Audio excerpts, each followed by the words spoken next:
Hey guys, so quick video for you. Oh, the difference between the Phantom and Solflare.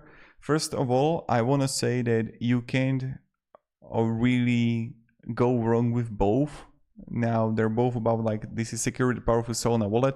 Phantom is also Solana. Now, the Solflare supports Ledger on Android iOS. And also the Phantom just started also supporting Ledger on Android too, so that's great. So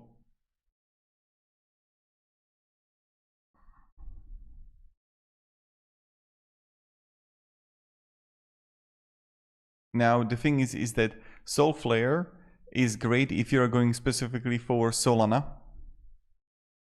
And for that, on the other hand, the Phantom is better also if you want to use it for Ethereum and Matic.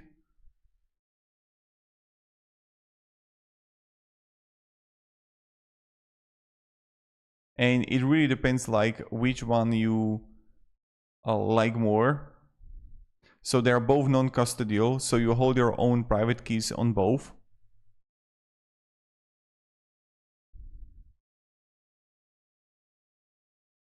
And is like, they're both really similar, so I can really share more here.